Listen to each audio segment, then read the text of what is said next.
On a frosty Christmas Eve, just as the world around them sparkled with holiday lights and promise, Nicholas Hamilton walked out of his penthouse door, leaving his pregnant wife Eliza devastated and alone. In a single hour, her world shattered. Little did she know that by morning, her face would be on every news channel across the country. What happened that night would send shockwaves through the media, and their once loving marriage, revealing a labyrinth of hidden secrets, half-truths, and alliances so dark that even Nick, the man at the heart of it all, never imagined they'd see the light of day. Nicholas Hamilton was born into a life most people only dream about.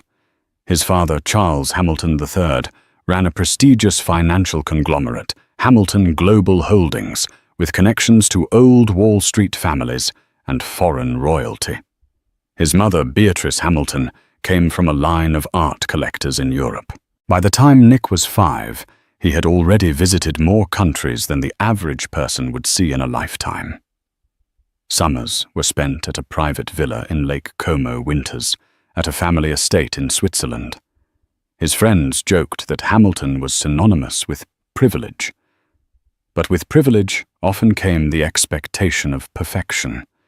Nick was groomed to follow in the Hamilton lineage from a young age, finishing top of his class at Phillips Exeter Academy, then breezing through Harvard with a degree in economics. He was brilliant, daring, and undeniably charismatic. Investors found him charming at 23. Board members found him wise beyond his years at 24.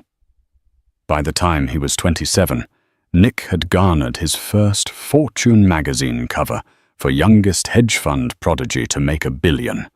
He basked in it. He reveled in the accolades in the press and in the power he held over markets. Yet behind the carefully tailored suits and the opulent parties like the annual Hamilton Charity Ball at the Plaza, Nick carried a hollowness he could never quite shake. The constant pressure to outdo himself, to exceed the lofty bar set by his parents, and the relentless scrutiny of the media weighed on him like an anchor. And then came Eliza. Eliza Jordan was the kind of woman no one would ever guess would end up with a billionaire. She hailed from a modest background in upstate New York, her parents running a small diner famous for its apple pie. Eliza grew up working behind the counter, greeting travelers off Interstate 90 and listening to their stories. She developed an open, warm demeanor and an empathetic heart. After college, she dreamed of moving to Manhattan and becoming an investigative journalist. She idolized Christiane Amanpour and Anderson Cooper, determined to make her mark. But big breaks are hard to come by. She spent months pitching stories to local stations, blogging on the side, and occasionally freelancing for small publications. Her first real job in the city, ironically, had nothing to do with journalism. She became a research assistant for a non-profit legal firm investigating corporate malfeasance. One grey November afternoon, she found herself in the middle of a high-profile press conference. A whistleblower was about to expose an executive's dubious dealings, and the press had gathered in droves. It was there that Eliza first crossed paths with Nick Hamilton. He wasn't implicated in the scandal. In fact, his philanthropic foundation was partially funding the non-profit she worked for. He arrived impeccably dressed in a charcoal suit, carrying an air of confidence that made every head turn. Eliza, holding a thick binder of legal documents, nearly bumped into him as she rushed to hand over some last-minute notes to her boss. "Careful," Nick said gently as papers flew everywhere. "We wouldn't want to compromise your hard work." She looked up, cheeks flushing. I'm so sorry," Nick knelt, helping her collect the documents. Their eyes locked for only a second, but in that moment, the thrumming chaos of the press conference faded to a dull roar. Nick Hamilton, with all his grandeur, was kneeling on the floor, picking up papers for a woman he'd never met. He smirked. "Looks like you're the only person here more anxious than I am." Eliza laughed, nerves loosening. "This is my first big press event. I'd hate to drop the ball." When Nick handed her the final stack of papers, their fingertips grazed. In that fleeting touch, Eliza felt something shift within her. For Nick, it was as if he'd found something honest in a world too often painted in shades of pretense. Their relationship blossomed faster than either expected. Nick was used to women who were impressed by his money, who saw him as a golden ticket to an elite lifestyle. He'd grown wary of that brand of attention. But Eliza was different, warm, unpretentious, and passionately curious about the world. She was initially skeptical. Men like Nick often wore masks. But after a few dinners, early morning coffees near her modest apartment in Queens, and a few philanthropic events they attended together, she realized how genuine his empathy was. When Nick talked about philanthropic projects like funding medical clinics in rural Peru, Eliza's eyes lit up. She asked deeper questions about the people his foundation served, the cultures, and the structural problems that led to inequality. Nick found himself confiding in her. He spoke of the pressure his family placed on him, the exhaustion that came from constantly performing, constantly being the perfect Hamilton heir. Eliza listened, never judging, never rushing to offer hollow solutions. She made him feel seen, not as the billionaire mogul, but as a flawed human being who just wanted to find meaning. Slowly, their weekends became getaways from the crowded Manhattan scene to quiet corners of the Adirondacks. Nick taught her to ski, she taught him how to cook basic meals, and they binge-watched documentaries about journalism heroes. Despite coming from different worlds, they fit perfectly, each rounding out the other's vulnerabilities. One spring evening, 6 months after their first meeting, Nick proposed. It wasn't at some grand gala or a glamorous trip to Paris. He did it in her tiny kitchen in Queens Flower, dusting his cufflinks because they'd just attempted to bake a pizza from scratch. Eliza cried tears of joy, whispering yes through her sobs. The wedding was a whirlwind. The Hamilton name demanded a level of pomp and ceremony.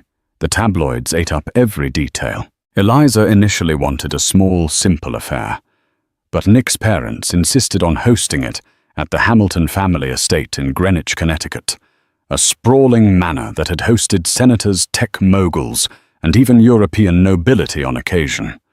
A sea of paparazzi camped outside the estate gates, hoping to snap photos of the commoner bride who had captured the heart of the heir. Celebrity friends of the Hamiltons attended, including business magnates like Bill Gates and well-known figures like Oprah Winfrey, who happened to admire the Hamilton Foundation's philanthropic efforts. Even Elon Musk was rumored to have sent a personal note of congratulations, referencing a conversation he'd had with Nick about future humanitarian projects on Mars, half joke, half serious in Musk's typical fashion. Eliza felt swept away by the spectacle. As she walked down the aisle, it was hard not to be overwhelmed by the cameras and the crowd. Still, when she locked eyes with Nick at the altar, everything else fell away. In that moment, it was just them. They kissed amid applause, and the newly christened Mrs. Eliza Hamilton tried not to think about the mountain of expectations that came with her new last name. The first year of marriage was blissful, filled with philanthropic trips and adjusting to a new home, a luxurious but surprisingly cozy penthouse overlooking Central Park. Eliza settled into the role of philanthropic advisor, working with Nick's foundation to evaluate projects and travel to underfunded communities. Yet beneath the veneer of happiness, tension brewed. Nick's father, Charles Hamilton III, had never fully embraced Eliza. Though he was polite, There was an undercurrent of disapproval in every question he asked about her background, her career aspirations, her ability to handle the social demands of being a Hamilton. Beatrice Hamilton was more welcoming, but she too had her reservations, always measuring Eliza against an invisible, impossibly high standard. The tabloids didn't help. They followed Eliza relentlessly, scouring her small-town past for anything unsavory. They spun half-truths into headlines like "Small-town girl in over her head" and "Hamilton bride ambition or love." Nick tried to shield her, but every magazine cover was another reminder that her every move was being dissected. Despite these pressures, Nick and Eliza tried to keep their relationship strong. They'd have weekly date nights away from prying eyes, sometimes sneaking into a hole-in-the-wall restaurant in the Bronx, other times strolling through Riverside Park, disguised in baseball caps. But as Nick's responsibilities at Hamilton Global Holdings grew, so did the demands on his time. Late-night strategy sessions, flights to Hong Kong, endless phone calls with investors. Eliza found herself alone in a penthouse full of staff. She barely knew her attempts at philanthropic projects, overshadowed by the press's fascination with her personal life. After 2 years of navigating high society philanthropic travels and the unrelenting scrutiny of the media, Eliza discovered she was pregnant. She told Nick early one morning, surprising him with a tiny pair of baby booties she'd bought at a local boutique. Nick's face lit up. He scooped her into his arms, promising to scale back his work to be a present, loving father. For a while, Nick tried to make good on that promise. He turned down some late-night meetings, delegated more tasks to his trusted friend and CFO Joshua Pierce. Eliza, radiant and hopeful, started imagining their future as a family. She even pictured moving to a quieter brownstone in Brooklyn, where a child could grow up with parks and a sense of neighborhood. Then reality intruded. A major deal was brewing at Hamilton Global Holdings, one that involved a merger with a European bank partially owned by a Middle Eastern sovereign fund. It was complicated, volatile, and could catapult the Hamilton empire into a new stratosphere if handled correctly. Charles Hamilton III insisted Nick oversee negotiations personally. Nick's calendar filled once again. Eliza tried to be understanding, but each day she felt more like a bystander than a wife. When she brought up her concerns, Nick would reassure her. "Just a little longer, Eliza. After this, we'll take that long vacation to the Maldives, away from everything." Still, the baby grew inside her, and with it a gnawing uncertainty about their direction. As December arrived, New York transformed into a wonderland of sparkling lights and holiday cheer.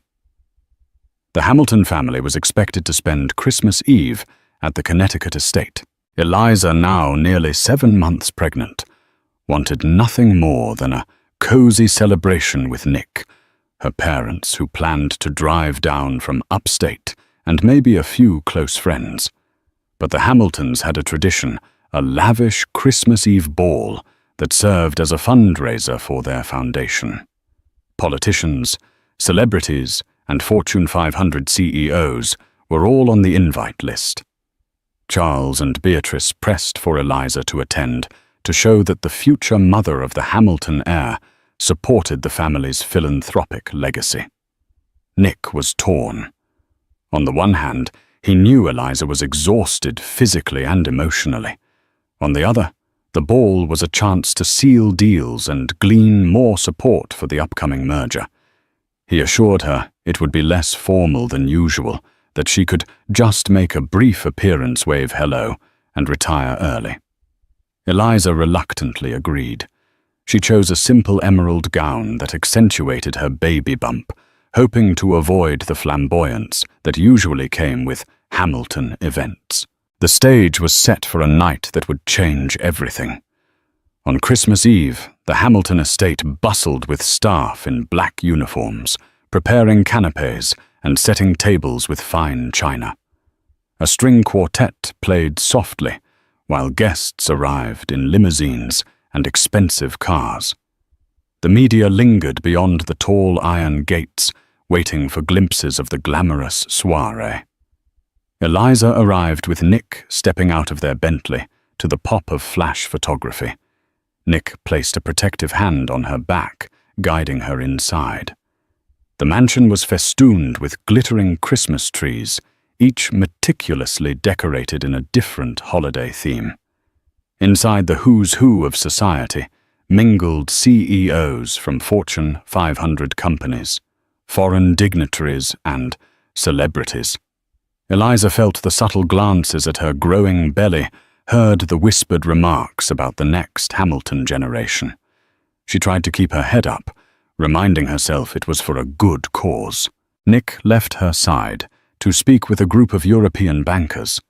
Eliza found herself adrift, heading to the open terrace for some fresh air. There she found Joshua Pierce, Nick's longtime friend and CFO, sipping a glass of champagne. "Josh," she greeted him. "Nick is working again, I see." He offered a sympathetic smile. "I tried to convince him to dial it down for tonight, but you know how he is, especially with the merger negotiations at such a delicate stage." Eliza's shoulders sagged. "I just wish we could have one night of normalcy." Before Joshua could respond, a hush fell over the terrace. Charles Hamilton III emerged with a small entourage. He beckoned Eliza closer. "We need you and Nick inside for a photo with the board members. It's important for the Hamilton image." Fighting the urge to roll her eyes, Eliza followed. She stood by Nick, plastering on a polite smile, while cameras flashed. Beyond the lenses, she spotted her parents looking overwhelmed and somewhat lost among the crowd. Her heart ached. She wanted to go to them to share a moment of normal Christmas cheer. But in an instant, Nick was pulled away again, this time by a group of donors from Dubai. Eliza was about to follow when a sudden wave of dizziness overtook her. She hadn't eaten much all day, and her pregnancy made her more prone to fatigue. She steadied herself on a nearby chair, blinking away black spots. Just then she heard it, a muffled but heated argument emanating from behind one of the closed doors leading to Charles Hamilton's study. She recognized Nick's voice, tense and furious. Another voice retorted, "Charles Hamilton." Against her better judgment, Eliza moved closer to the door. She heard fragments. "Not your puppet, the legacy bad time. The baby, my decision." Each snippet ratcheted up her alarm. Suddenly the door swung open. Nick stood there, face flushed, eyes wild with anger. His father was behind him, cold rage emanating from his typically composed features. Nick's gaze flicked to Eliza. "We're leaving," he said, voice trembling. He grabbed her hand and stormed through the corridor out of the mansion, ignoring the startled glances of guests. Eliza followed, stumbling in her heels, her pregnant belly making swift movement awkward. Outside, their Bentley driver scrambled to open the door, but Nick waved him off. He pressed a button on his key fob, and the car's engine roared to life. They sped off the estate grounds, Christmas lights receding in the rearview mirror. For several minutes, Nick said nothing, his knuckles white on the steering wheel. Eliza finally mustered the courage to ask Nick what happened. He exhaled a shaky breath. I can't keep doing this. My father is pushing me toward decisions that threaten everything I've built. He wants me to sacrifice our personal life for the good of the Hamilton name. It's always about the legacy. Always." Eliza swallowed. "But what does that mean for us?" Nick glanced at her eyes darting from her belly to her face. I don't know anymore. They drove in silence back to the penthouse. Nick barely spoke as they entered their lavish penthouse. Christmas decorations twinkled in the foyer, gold ornaments on a towering tree, wreaths on marble pillars, and the faint scent of cinnamon from scented candles. It felt eerily disconnected from the tension swirling in the air. Eliza tried to confront him gently. Nick, talk to me. He turned abruptly, his eyes filled with a turmoil she had never seen before. I can't. God, Eliza, everything is caving in on me. The merger my father's demands the board. And now the baby. Her heart clenched. What do you mean, and now the baby? We both wanted this child.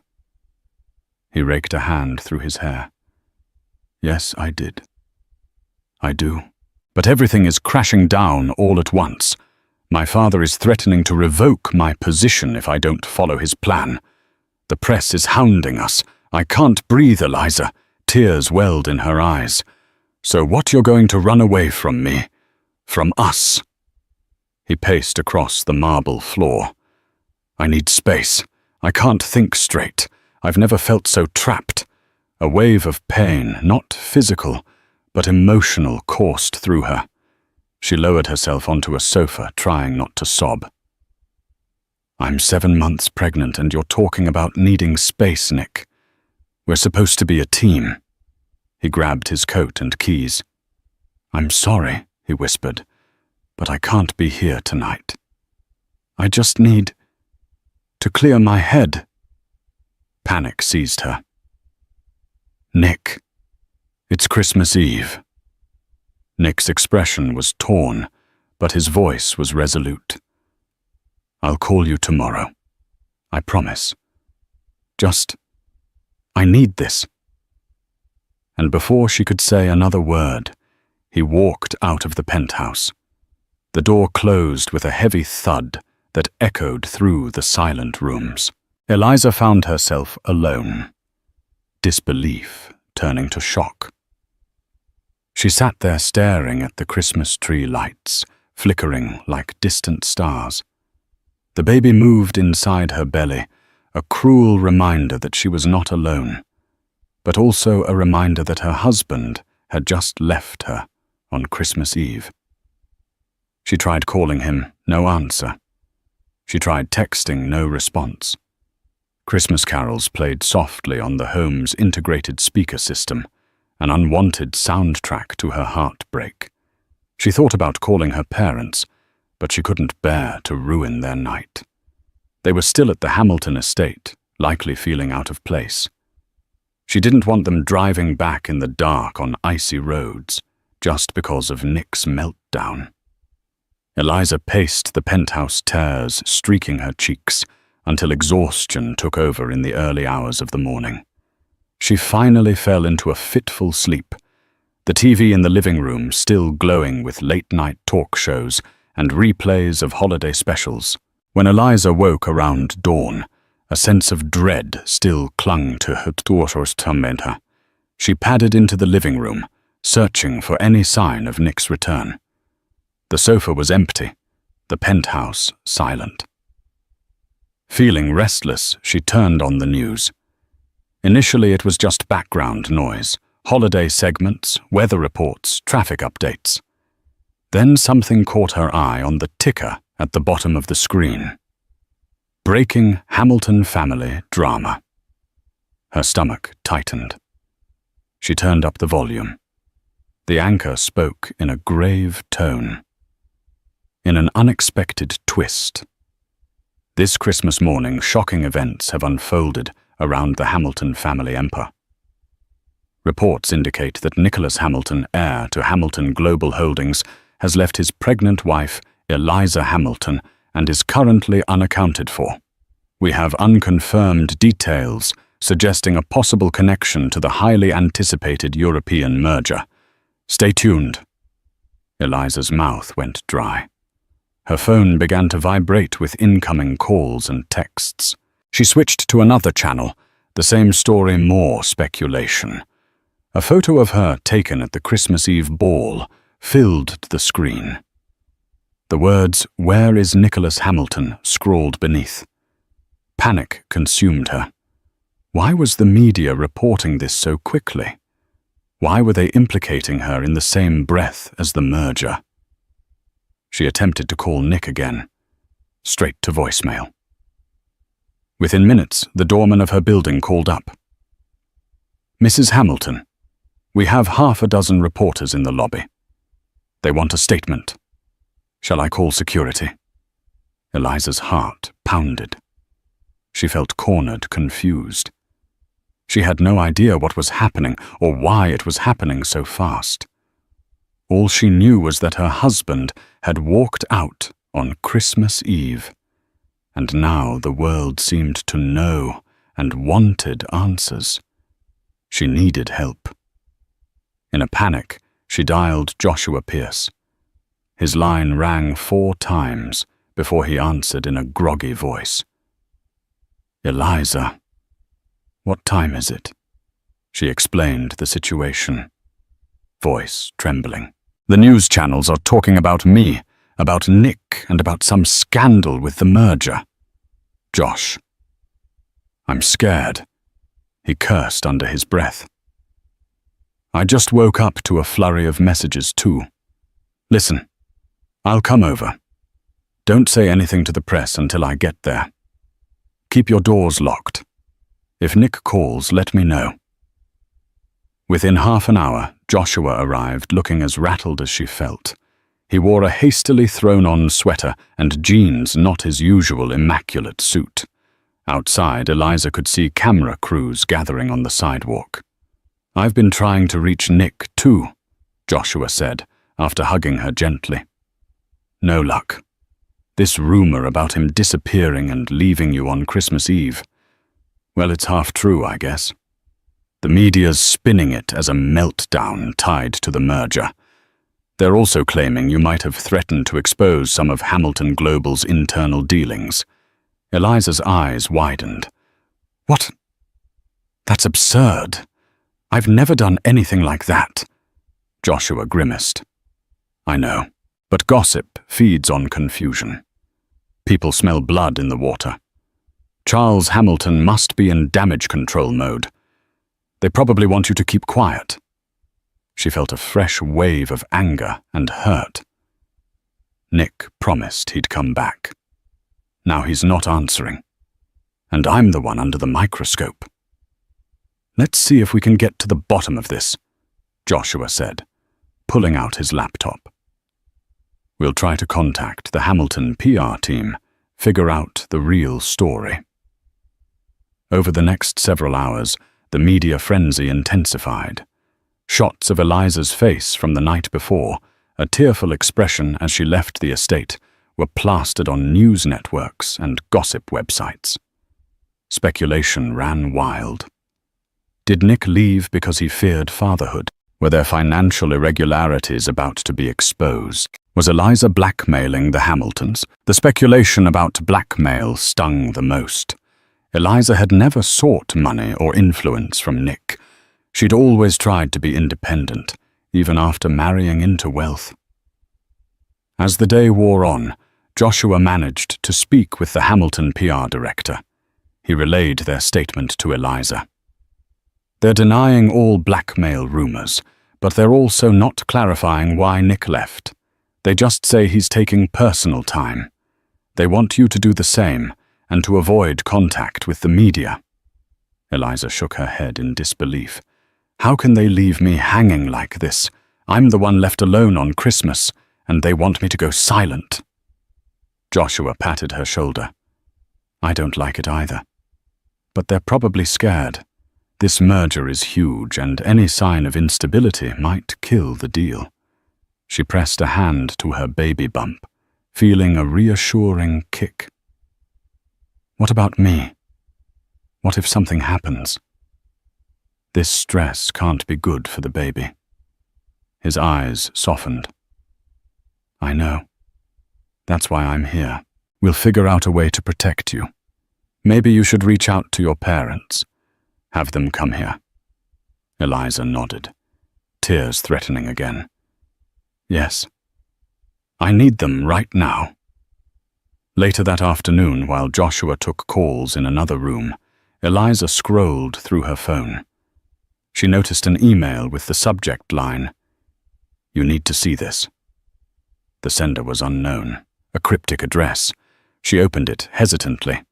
Attached was a PDF labeled Hamilton Merger Confidential.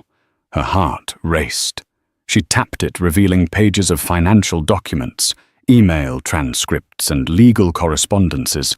It looked like evidence of wrongdoing internal communications that suggested Hamilton Global Holdings and its potential partners were engaged in questionable practices. Some lines mentioned bribes to foreign officials, others indicated accounts in offshore tax havens. Eliza's mind spun. Was this real? Who sent it, and why send it to her? She scrolled further and found references to Nick's involvement. It seemed he might have discovered these shady dealings and was resisting them. If he refused, his father's entire plan for the merger could collapse. Could this be why Nick had stormed out? Was he being blackmailed by his own father to keep quiet, to finalize the merger? Despite potential illegalities, Eliza felt sick. If this information was legitimate, it explained the swirling rumors.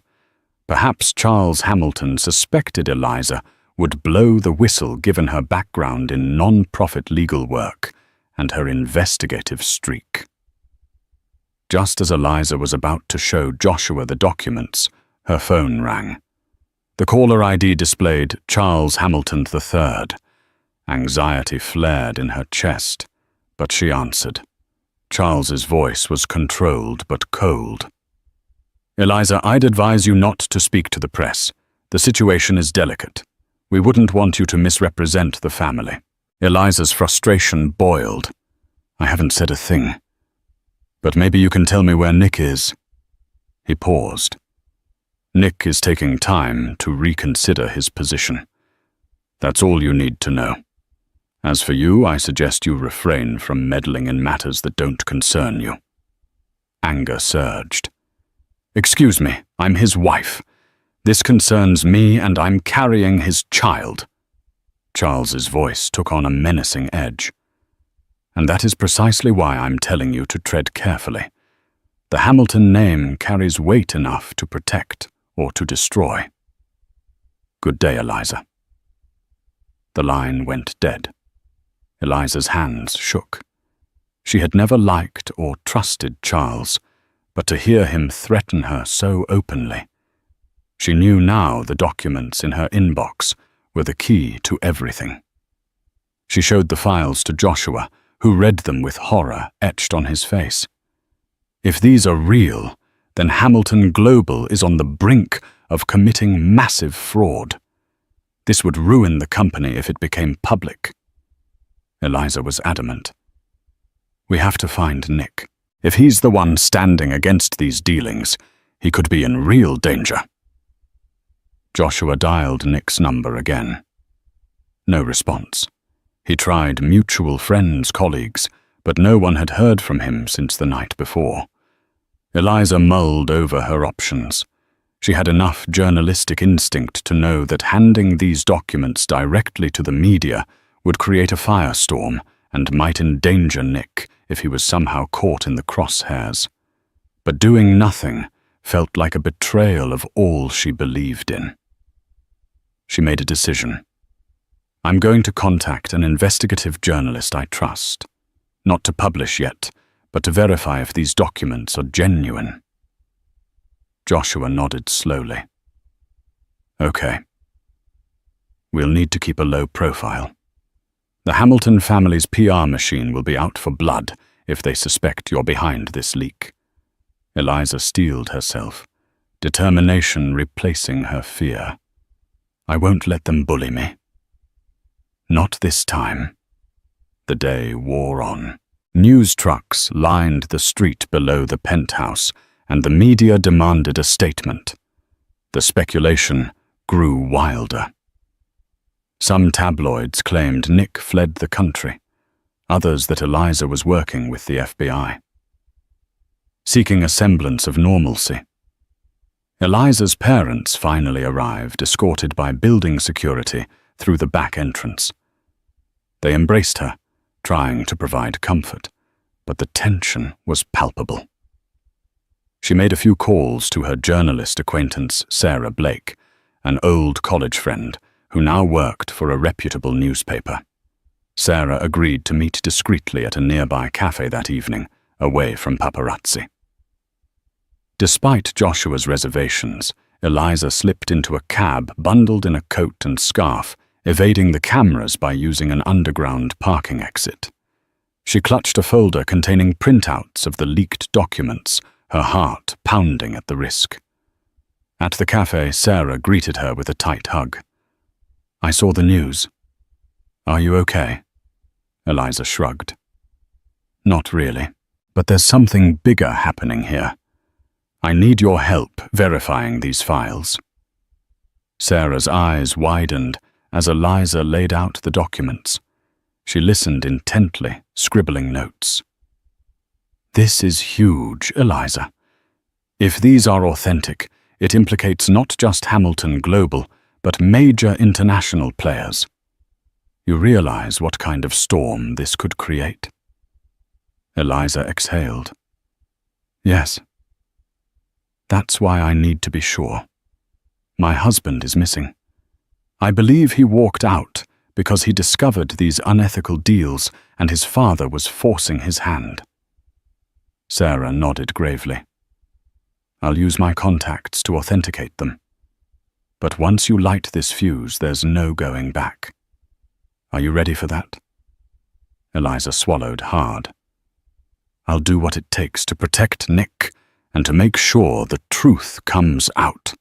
Back at the penthouse, Sarah's team worked around the clock, verifying codes, cross-checking email headers, contacting industry insiders who might confirm or deny the authenticity of the documents. By the next morning, Sarah sent Eliza a secure message. "These are real. We have multiple confirmations. The scandal could break wide open." That same morning, Eliza received a text from an unknown number. "Nick is safe. If you want to see him, come to 3445 West 57th St. Parking, Level B, at 11 p.m. Alone." Eliza's heart soared with hope. But fear soon crept in. Was this a trap? She read the text to Joshua. He frowned. "That's a secluded parking garage near the old Midtown offices. It could be a setup. But if it really is Nick..." Eliza thought of her baby, her love for Nick, and the vow she made to stand by him. "I'm going. I have to." At 10:45 p.m., Eliza discreetly left the penthouse, ignoring reporters clamoring at the front. She called an Uber, instructing the driver to drop her off a block away from the address. Adrenaline coursed through her veins. She arrived at the dimly lit parking garage. The guard at the booth barely looked up from his phone as she entered on foot. Rows of parked cars stretched into the shadows. A tall figure stepped out from behind a concrete pillar. Eliza recognized him in an instant. Nick. She breathed, tears rushing to her eyes. He looked disheveled, dark circles under his eyes, as if he hadn't slept. But he was there, alive, real. They rushed into each other's arms. For a moment, neither spoke, just clung to the other in desperate relief. Finally, Nick pulled back. "Eliza, I'm so sorry. I couldn't stay. I discovered things about the merger. Terrible illegal things. My father expects me to go along with it. When I refused, he threatened me. Threatened us." Eliza blinked back tears. I know. I've seen the documents. Nick, you should have told me. He sighed. I didn't want to drag you into this mess, but it looks like it's too late. She held his face in her hands. We're in this together. Whatever your father is planning, whatever Hamilton Global is doing, it can't continue. Nick nodded, tears glistening in his eyes. I want to expose them. I want to do the right thing. But I'm afraid of what my father will do to you, to our child. Eliza's voice firmed. We won't hide. I've already reached out to a journalist. The story is being verified. Nick's eyes widened, a flicker of hope mixed with worry. If we go public, it could bring down everything. My family's empire, our fortune. We'll be targets. She squeezed his hand. I don't care about the money. I care about us, and about raising our child without a dark cloud of corruption hanging over our heads. Nick let out a shaky breath, pulling her into another embrace. Then we do it. Together. The wind howled through Manhattan's canyons like a warning. But inside the quiet offices of the Journal, the storm had already broken.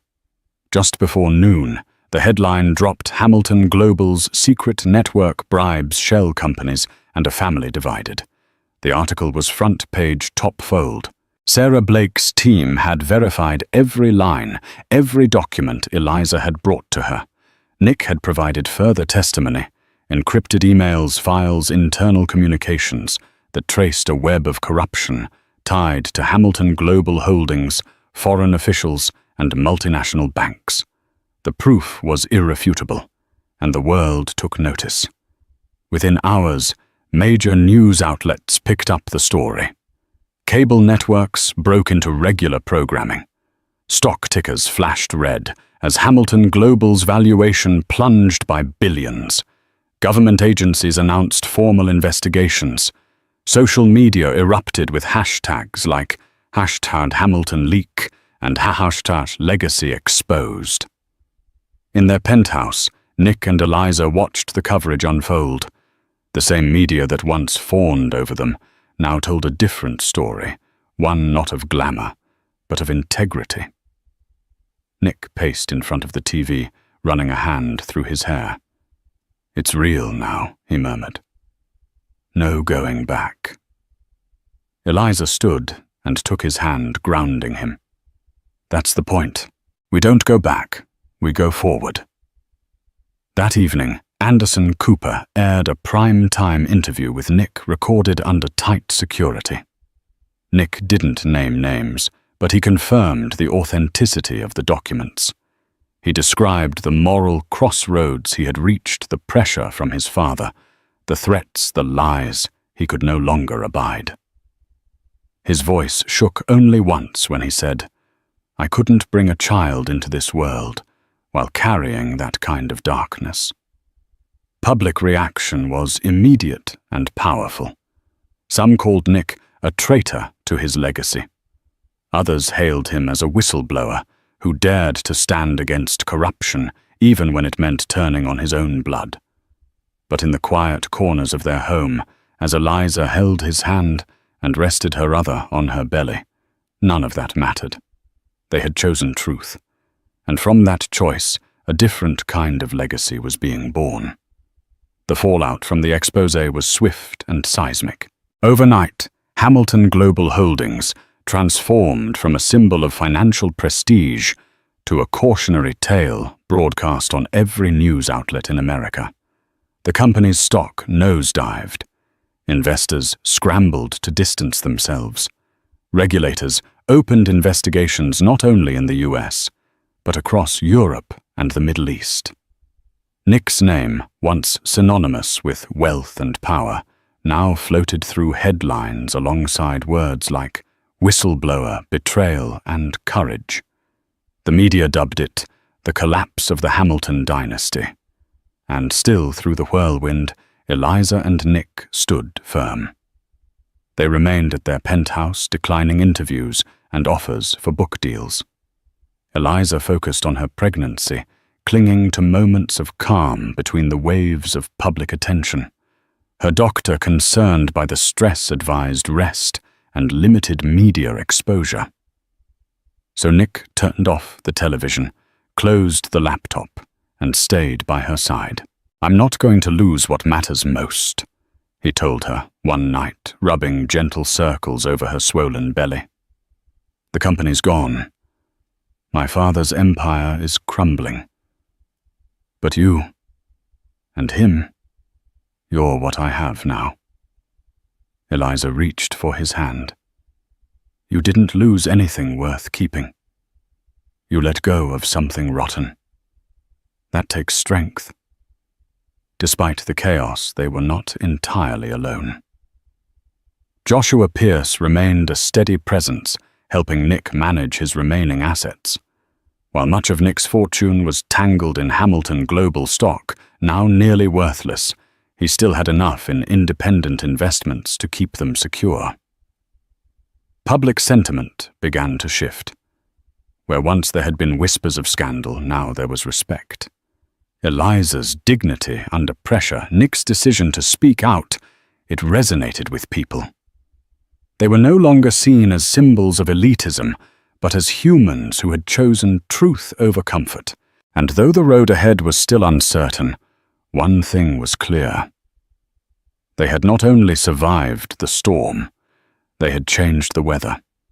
They had traded privilege for principle, power for purpose. And for the first time in their lives, they could look at themselves and each other with unwavering honesty. The new year dawned not with fireworks, but with subpoenas. Charles Hamilton III, once the towering patriarch of one of America's most respected financial dynasties, now found himself at the center of a high-stakes congressional investigation. The televised hearings transfixed the nation. It was rare to see a man of his stature questioned so publicly, his carefully constructed empire stripped bare under the scrutiny of lawmakers and regulators. In the Hamilton penthouse, Nick and Eliza watched the hearings unfold from their living room couch, their hands intertwined baby supplies, neatly stacked in the corner in preparation for the weeks ahead. Charles sat stiffly before the committee, his signature silk tie knotted with precision, but the calm confidence that once defined him had thinned into tension. Page after page of financial records and email transcripts were laid before him. Bribes, backdoor partnerships, misappropriated funds. With each revelation, the weight of decades of unchecked power bore down on him. For Nick, it was surreal. The man being interrogated was the same father who had taught him how to ride a bike, how to deliver a firm handshake, how to carry the Hamilton name with pride. But that pride had long since been eroded by secrets and manipulation. Eliza sensed his pain and rested her head on his shoulder. "You're not responsible for his choices," she said gently. "You made your own. That's what makes you different." Later that night, Nick's phone buzzed. "Father, the screen," read. He hesitated, then answered. Charles's voice was subdued, laced with weariness. "You've destroyed everything I built," he said, more exhausted than angry. "No," Nick replied quietly. "You destroyed it the moment you decided your legacy mattered more than your integrity." A long silence followed. Then Charles whispered, "Take care of that child. Be better than I was." The line disconnected. Nick stared at the screen, his reflection barely visible in the darkened glass. Eliza moved closer, wrapping her arms around him. And in that quiet moment, the final thread between father and son fell away, not with rage, but with resignation.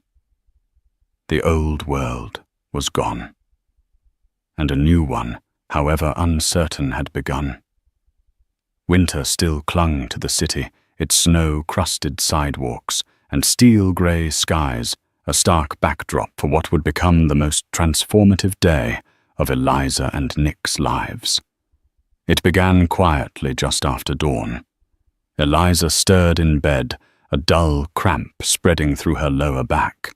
At first she thought it was nothing, just another ache in the long stretch of late pregnancy.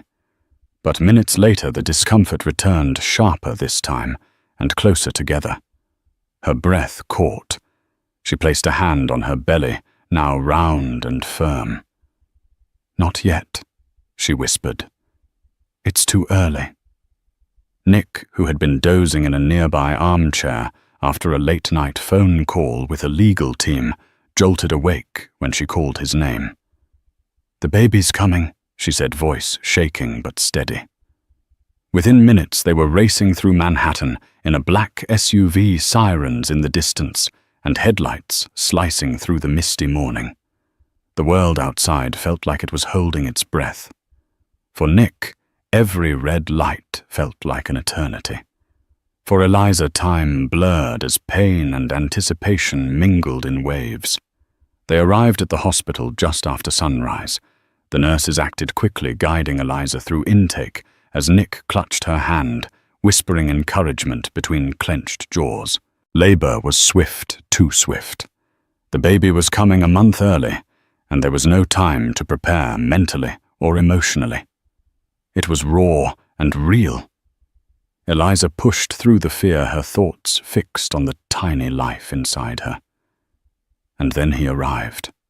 Their son. Small, pink, wailing with strength that belied his early arrival. Nick's hands trembled as he cut the cord. Eliza sobbed quietly, not from pain, but from relief, from joy, from sheer disbelief that after everything, the scandal, the fear, the collapse of everything familiar, they had this. "He's perfect," Nick whispered, holding the baby to his chest. They named him Oliver, a symbol of peace, of hope, of a future rebuilt. In that moment, the cameras, the headlines, the weight of legacy, it all vanished. There was only this tiny child and two people who had fought like hell to give him a better world. And in that sterile hospital room, love reigned quietly, but completely. The months after the exposé were a blur of transition. What once defined Nick and Eliza's lives, boardrooms, fundraisers, headlines now felt like relics of a world they had left behind. The Hamilton name no longer graced the covers of financial magazines as a symbol of power, but it was still present, whispered now in conversations about justice, courage, and corporate accountability. Charles Hamilton III, once untouchable, stepped down from the board of Hamilton Global Holdings. The company entered a grueling period of restructuring overseen by federal investigators and new leadership appointed by court mandate. Several of Charles's closest associates faced indictments, and although he avoided prison time by cooperating and paying substantial fines, his reputation was shattered. Nick, newly divorced from the Hamilton empire, chose not to fight for his stake in the company. "Let them rebuild it without me," he told Eliza. "I want our future built on something real." And so they redirected their energy into something entirely new. With Eliza's background in non-profit legal work and Nick's connections and insight into business, the couple launched an organization focused on ethical entrepreneurship.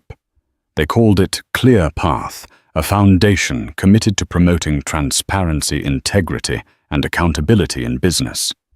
Rather than chasing profit, their mission was to elevate the stories of whistleblowers, reform corporate culture, and empower future leaders to do better.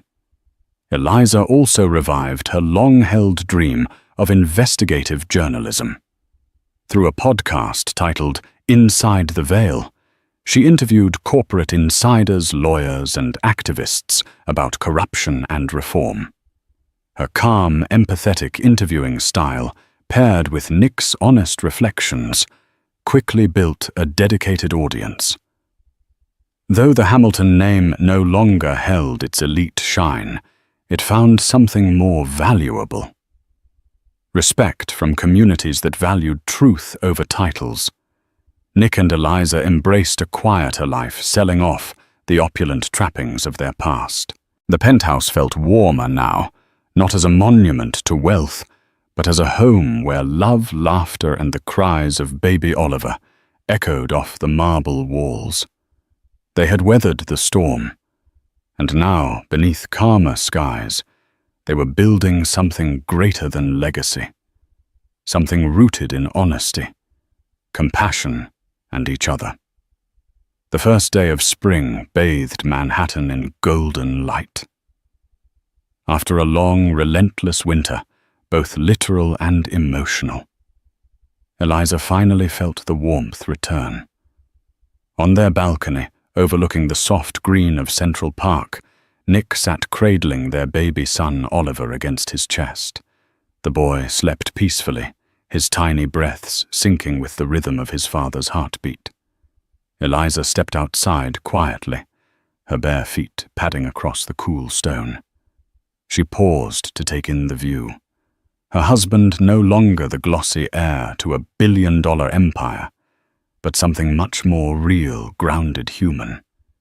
She sat beside him, the city stretching before them like a promise. "Do you ever regret it?"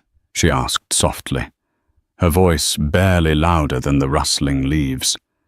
"Blowing it all up. The company. The name." Nick didn't answer right away. He looked down at Oliver, then out toward the skyline he used to own. "I regret the way it happened," he said finally.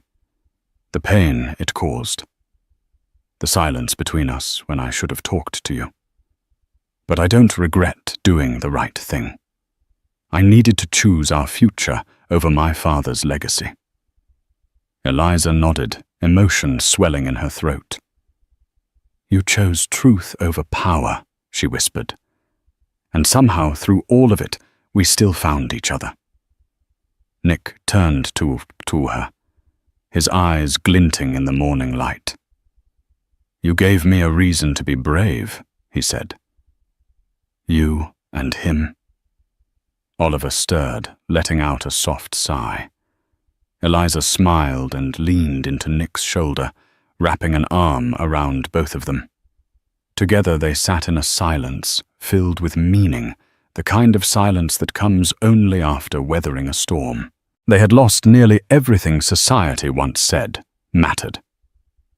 But here in the heart of the city, with a baby in their arms and sunlight on their faces, they knew they had gained something far more enduring, an unbreakable bond.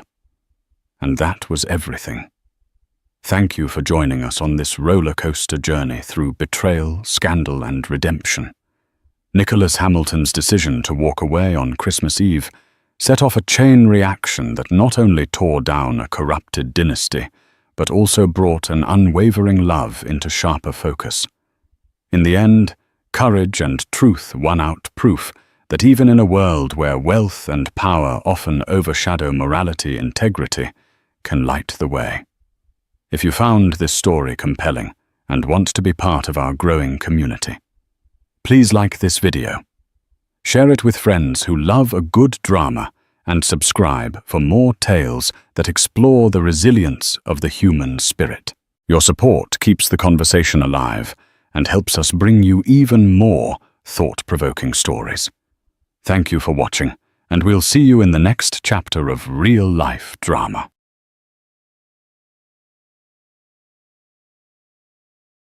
Welcome to our insightful and impressive story today. Millionaire invited his maid to birthday party, intention of humiliating her. But everyone's shocked in this gripping tale of unexpected outcomes. Join us as we uncover the story of a millionaire who invited her maid to a lavish birthday party with less than kind intentions. The millionaire, known for her extravagant lifestyle and opulent gatherings, decided to extend an invitation to her maid, not out of generosity, but as a scheme to publicly embarrass her.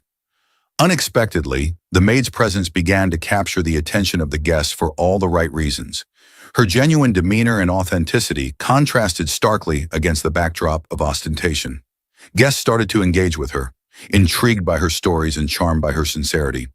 The atmosphere began to shift as the partygoers found themselves drawn to her warmth and honesty.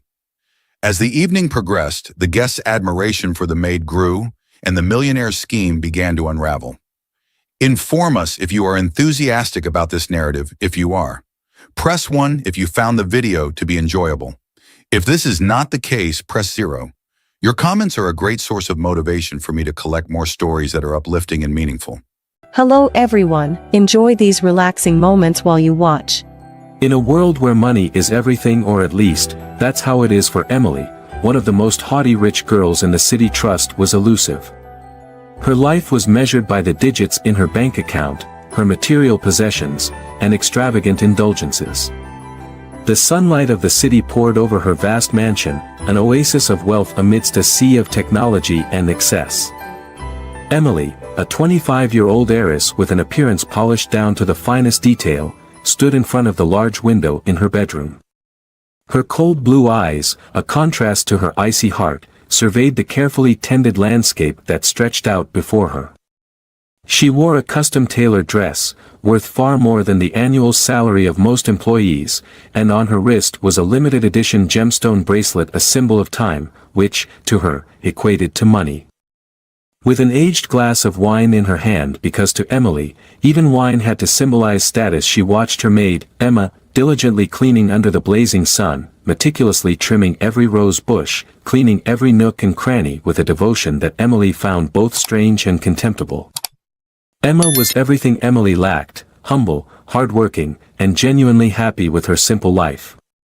And most notably, she was incredibly beautiful, no matter how simply she dressed, something that fueled Emily's envy and quiet disdain. At 30, the maid bore the weight of honest labor, with every drop of sweat on her pretty face reflecting the hardships of her life. Her skilled, professional hands wielded the tools with a finesse that could only come from years of practice and a love for her work. As Emily watched Emma at work, a dark idea began to form in her mind. A sly smile crept onto her face, revealing the malice hidden beneath the facade of a respected heiress. "Why not bring this country bumpkin to my birthday party?" she thought, savoring the words in her head. It would be amusing to turn her into the laughingstock of the night. Emily's birthday party was the biggest event of the year at her family's estate, where the most influential and wealthy children of the elite gathered to celebrate Emily's birthday and indulge their inflated egos. It was a parade of designer outfits, couture dresses, and jewelry that could feed a small nation for years. Emily was always the center of attention at these events, bragging amongst her friends, discussing plans for the next lavish adventure, or showing off her newest acquisitions, whether it be a rising star or a yacht bigger than her rivals. But this year, she thought, would be different. This year, she had an ace up her sleeve, a cruel joke that would elevate her above all the others in the sophisticated hierarchy of malice they all worshipped. Leaving her wine glass on the mahogany vanity, Emily stepped out of her bedroom and headed toward the garden. The heat slapped her face like a reminder of why she preferred the comfort of air conditioning. She approached Emma, who, upon seeing her, wiped the sweat from her brow with a dainty handkerchief. "Good afternoon, Miss Emily," Emma greeted her with a genuine smile that made Emily uncomfortable. How could anyone smile like that when their life was worth so little? "Emma, my dear friend," Emily began, blending her voice with a practiced warmth she had perfected over the years. "I've been watching your work, and I must say, I'm very impressed." Emma's eyes lit up with pride from the compliment, and Emily had to suppress the urge to cringe. "It's so easy to manipulate the simple-minded," she thought. "Thank you, Miss Emily, I always do my best to keep everything to your liking," Emma responded, the pride evident in her tone. Emily nodded, feigning approval. "And that is why, Emma, I want to give you something special, a reward for your hard work and dedication." Emma blinked in surprise. In all her years working for the Emily family, she had never received anything beyond her weekly paycheck and perhaps a small Christmas bonus. "A reward, miss?" she asked, curiosity evident. "Yes," Emily continued, savoring every word like she was sipping a fine wine. "As you know, every year, I have a birthday party. It's the biggest event of the year, where the wealthiest children from the nation's elite gather." Emma nodded, though it was clear she didn't truly know anything about this event. To her, parties and elite socialites were as distant as the moon. "So this year, I want you to come with me," Emily declared, watching the shock and disbelief spread across the maid's face. "Me, to a party?" Emma stammered, clearly overwhelmed by the invitation. "But miss, I don't know anyone there. I wouldn't know what to do or say at a place like that." Emily held back a laugh. The maid's insecurity was exactly what she was looking for. "Don't worry, Emma. You'll be my guest of honor. Think of it as an opportunity to see how the other half lives. Besides, I'm sure everyone will be thrilled to meet the one who takes care of me and my home." Emma looked at her dirty, work-worn hands, then at her clothes, stained with the dust and grime of the garden. "You're too kind, Miss Emily, but I have nothing appropriate to wear to such an event." "Don't worry about that," Emily replied with a casual wave of her hand. "I'll make sure you have something fitting for the occasion. So, what do you say, will you accept my invitation?" There was a moment of hesitation, a brief flicker of doubt that seemed to tell Emma something wasn't quite right about this sudden generosity, but the emotion and the chance to experience something so far removed from her daily life quickly outweighed any suspicion. "It would be an honor, Miss Emily," Emma finally answered, a radiant smile spreading across her wrinkled face. "Thank you for thinking of me."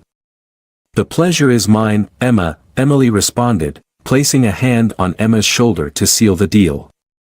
"The party is this Saturday, and I'll make sure you get everything you need." As she walked away, leaving Emma caught between excitement and worry, Emily finally allowed the malicious laughter she had been holding in to burst across her face. The game had begun, and she could already taste victory. Back in the cool comfort of her mansion, Emily headed straight for her private bar, needing another drink to celebrate the start of her perfect plan. While pouring herself another glass of wine, her mind raced, playing out every detail of the humiliation she was about to orchestrate. She picked up her phone and dialed a number. After a few seconds, a voice answered on the other end.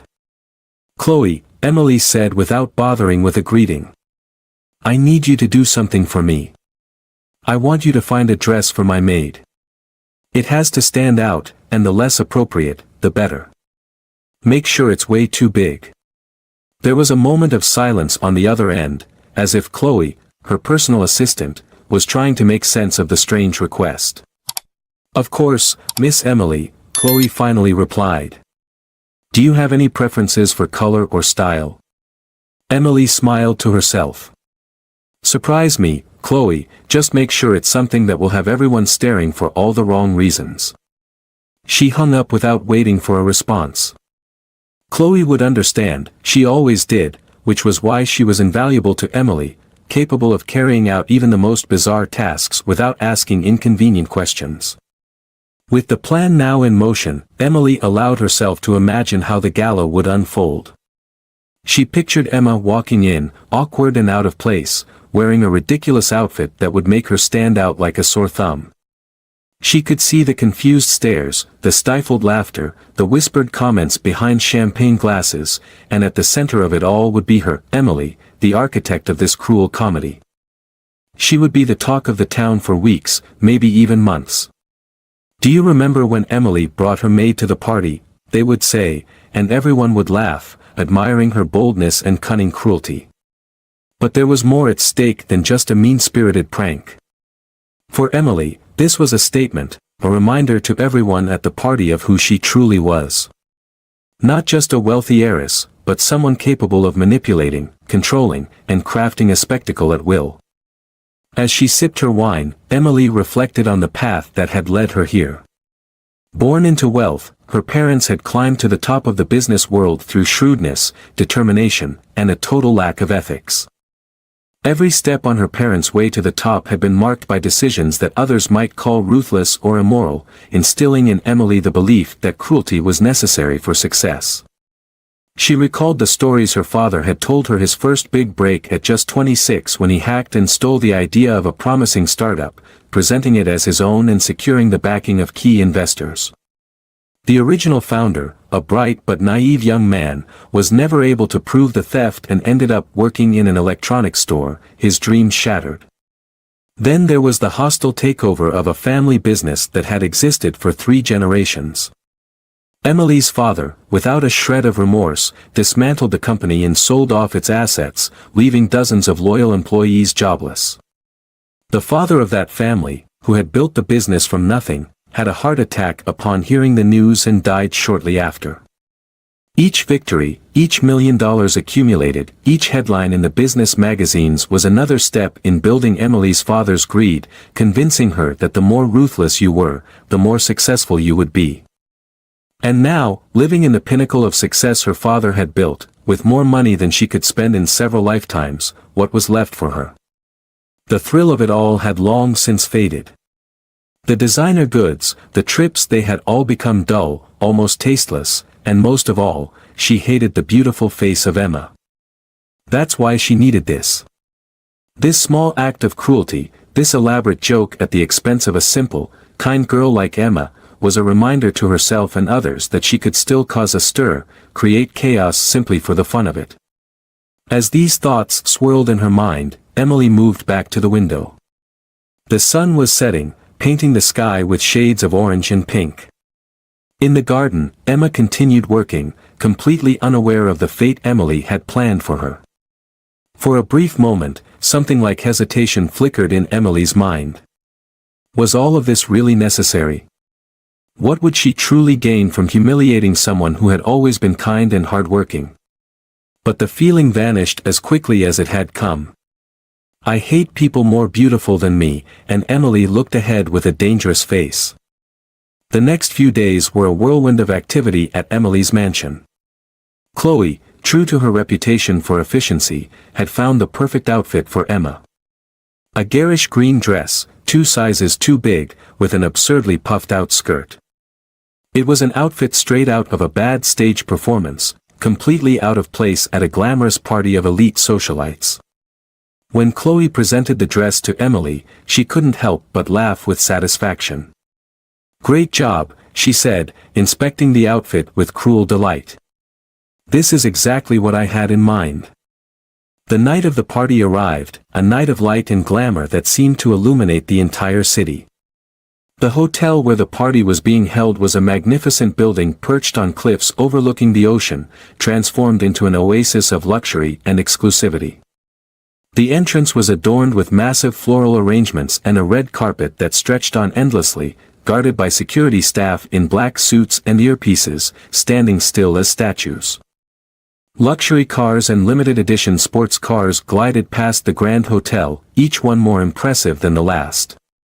It was an endless parade of famous faces, friends of Emily's parents, then the children of those high-powered executives, arriving one after the other. Inside her Rolls-Royce, Emily adjusted the bow on her dress, a waiting smile on her lips. Next to her, Emma sat, clearly uncomfortable and out of place, squeezed into the garish green dress that Chloe had found. "Remember, Emma," Emily said with a fake sweetness. "Tonight, you're my special guest. Don't worry if you don't understand everything that's said, just smile and nod." Emma, her sweaty hands clenched on her knees, nodded nervously. "Thank you again for this opportunity, Miss Emily. I promise I won't let you down." Emily had to suppress a giggle. Emma didn't realize that the only way not to disappoint her was to become the joke of the night.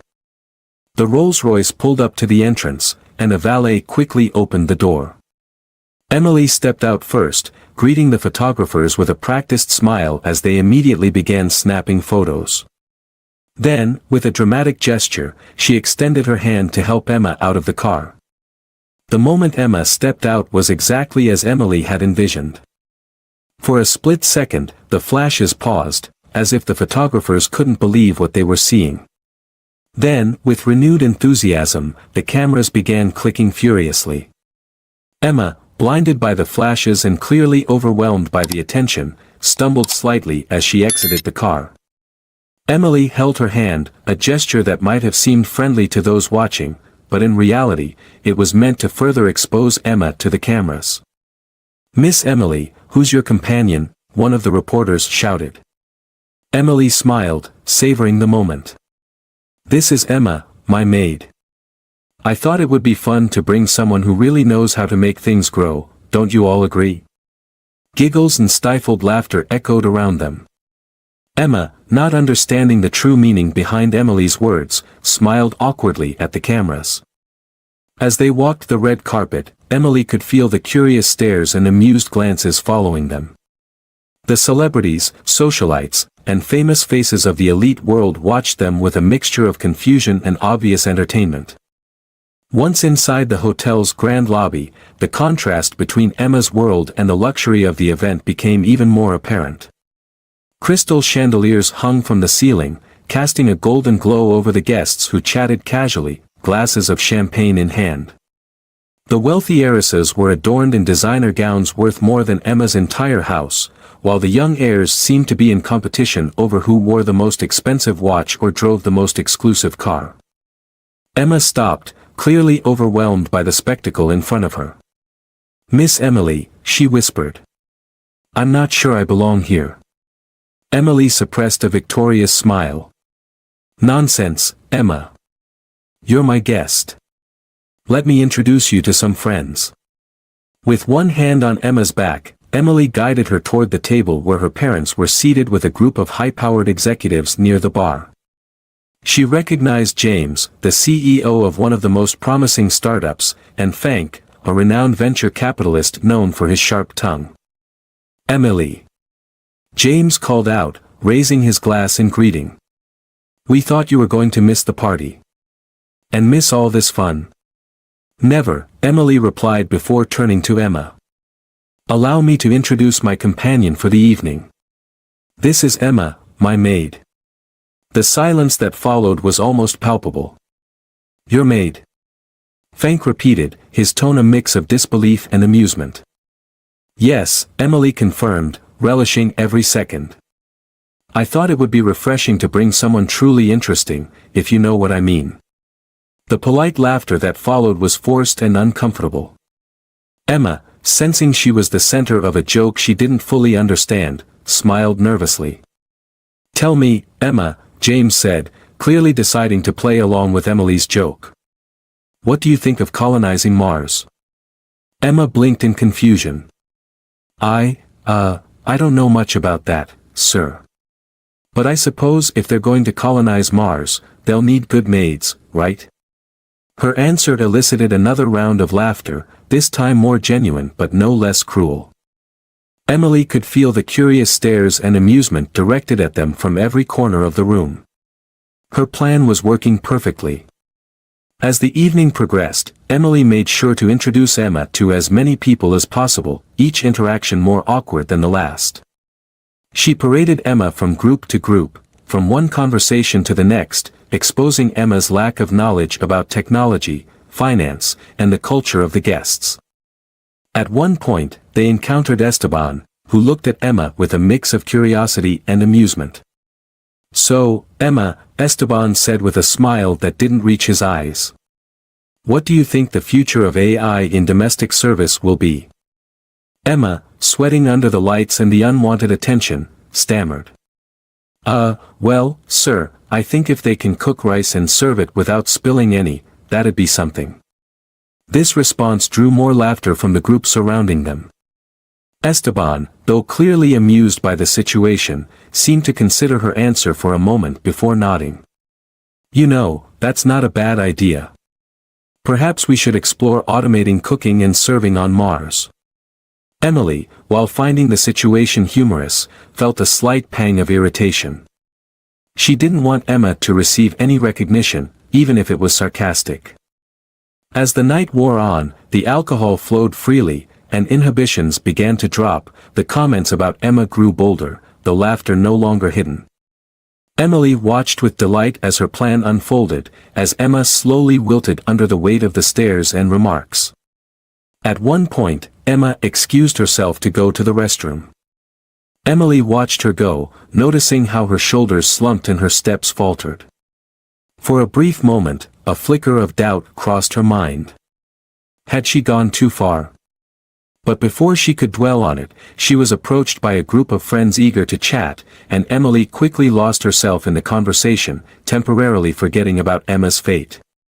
Meanwhile, in the luxurious restroom of the hotel, Emma stared at herself in the mirror. The reflection staring back was that of a defeated woman. The bright lights highlighted every tear, every stain on her ill-fitting dress.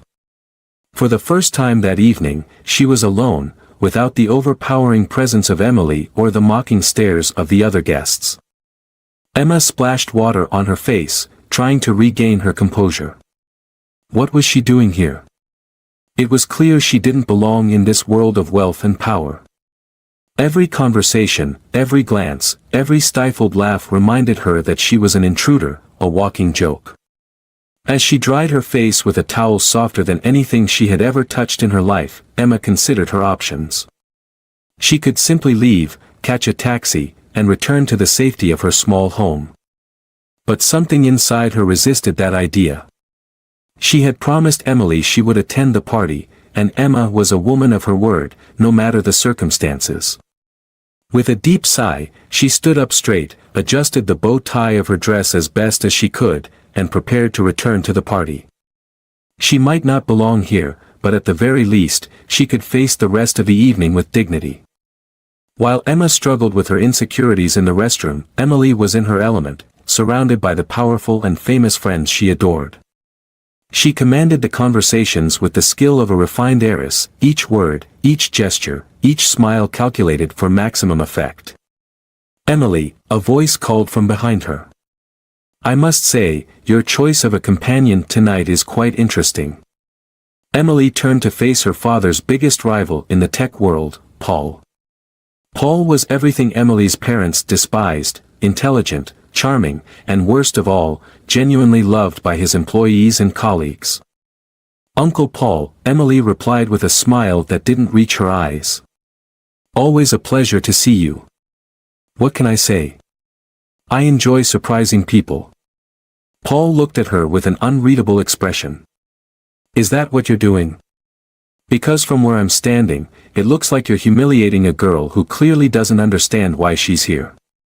Emily's smile wavered for a moment. "Don't be dramatic, Uncle Paul. I'm simply showing Emma a world she would never see without me. Isn't that generous?" "Generous," Paul repeated, his voice dripping with skepticism. "Is that what you call it? Because to me, this looks like an exercise in unnecessary cruelty." Before Emily could respond, a murmur spread across the room. All heads turned toward the main entrance to the ballroom, where an impressive figure had just appeared. He was a tall man, around 75 years old, with silver-streaked hair slicked back and a presence that exuded authority. He wore a perfectly tailored suit, not ostentatious, but radiating wealth in every stitch. But the most striking feature was his face. His sharp eyes seemed to see through every lie, and his smile blended kindness and shrewdness in perfect harmony. Emily felt her mouth go dry. She knew who the man was. Everyone in the country knew him. It was Alfred, the legendary investor and philanthropist who had made and broken more fortunes than anyone in the history of tech. He was the one man even the industry's titans bowed to, and he was heading straight toward them. "Paul, my boy," Alfred said in a voice that was friendly but undeniably commanding. "It's good to see you again. How's that clean energy project you told me about coming along?" Paul, clearly delighted to have Alfred's attention, eagerly launched into an enthusiastic explanation of the latest advancements in solar technology. Emily, feeling temporarily sidelined, prepared to interject when she noticed Alfred's gaze had shifted to her. "And you must be Emily," Alfred said, extending his hand. "I've heard a lot about you." Emily shook his hand, trying to hide her nerves behind a confident facade. "Mr. Alfred, it's an honor. I hope everything you've heard is positive." Alfred smiled, but something in his eyes made Emily feel as though she were being scrutinized under a microscope. "Oh, I've heard all sorts of things. You're certainly a remarkable figure, Emily, there's no denying that. Although I must say, your choice of companion tonight is quite notable. At that moment, as if summoned by Alfred's words, Emma stepped out from the crowd.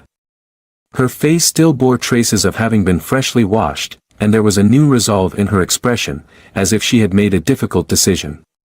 The moment Emily had been waiting for all night had finally arrived. With Emma back in the ballroom and Alfred watching with interest, the stage was set for the grand finale of the cruel joke she had orchestrated. "Mr. Alfred," Emily said with a smile that barely concealed her malice. "Allow me to introduce my special guest for the evening. This is Emma, my maid." The silence that followed was almost absolute. Even the background music seemed to fade, as if the world itself was holding its breath, waiting to see what would happen next. Alfred looked Emma up and down, his expression unreadable. Emma, for her part, stood as tall as she could in her ill-fitting dress, facing the gaze of the legendary investor who was a friend of Emily's parents, and the amused stares of Emily's young elite friends, with a mix of anxiety and determination. And then, the most unexpected thing happened. Alfred smiled. It wasn't the thin, sarcastic smile Emily had expected, but a warm, genuine smile that reached his eyes. "Emma," Alfred said, extending his hand. "It is an honor to finally meet you." Confusion spread across Emily's face like an ink stain. Finally. What did he mean by that? Emma, equally surprised, shook his hand. "The honor is mine, Mr. Alfred," she replied, her voice stronger than it had been earlier in the night. And then, as if signaled by Alfred's words, something extraordinary began to happen. Like a wave spreading across the ocean, the guests began to stand, one by one, then in groups, until the entire room was on its feet. Applause erupted, starting softly but quickly building into a deafening roar. Emily looked around, stunned, unable to comprehend what was happening. "That's her," someone in the crowd shouted. "The unknown angel. I can't believe it. She's a legend."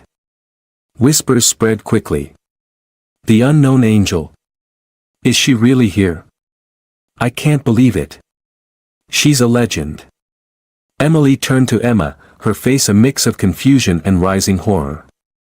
"What are they talking about? What is this?" But Emma was no longer looking at Emily. Her eyes were focused on Alfred, who nodded slightly, as if granting permission. Emma took a deep breath and, for the first time that night, stood completely tall.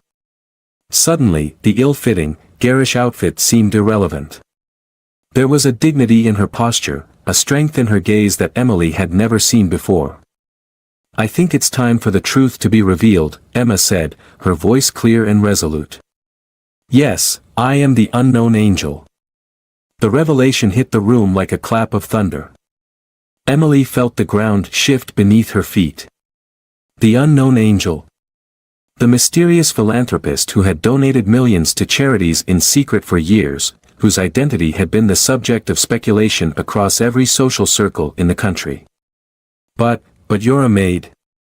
Emily stammered, unable to reconcile the humble image of Emma with the legend of the unknown angel. Emma smiled, a smile full of years of secrets and satisfaction. "Yes, I am a maid, and I'm proud of it," she replied. Then Alfred stepped forward onto the stage, taking hold of the microphone. "Ladies and gentlemen, a few years ago, Emma was one of the top young entrepreneurs in our country, named among the top 5.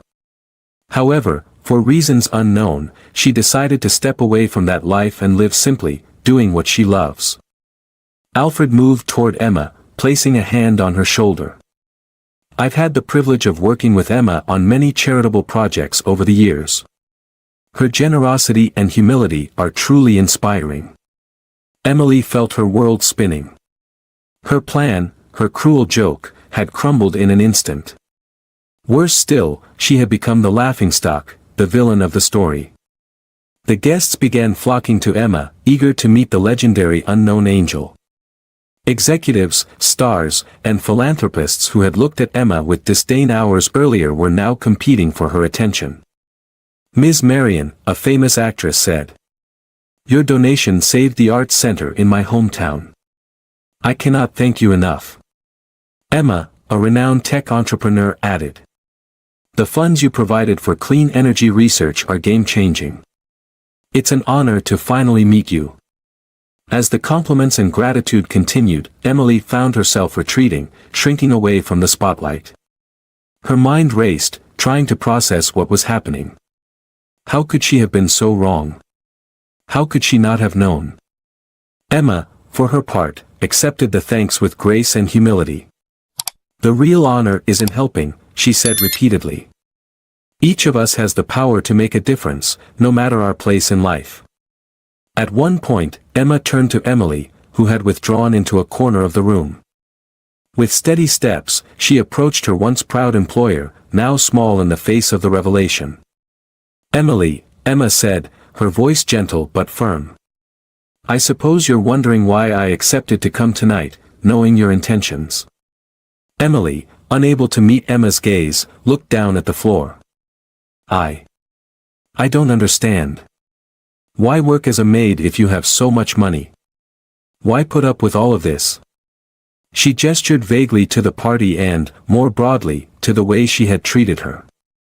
Emma smiled, a smile filled with empathy and sadness. Because honest work, Emily, no matter what it is, has dignity. Because caring for you and your home, seeing things improve every day, keeps me grounded in what truly matters.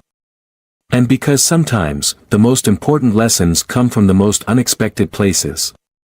Emily felt something crack inside her.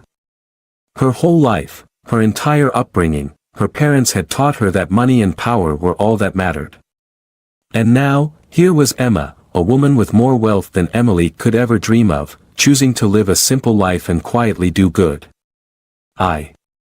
I'm sorry, Emily mumbled, the words difficult to get out. I didn't mean to. Emma placed a hand on Emily's shoulder, a gesture of understanding that Emily felt she didn't deserve.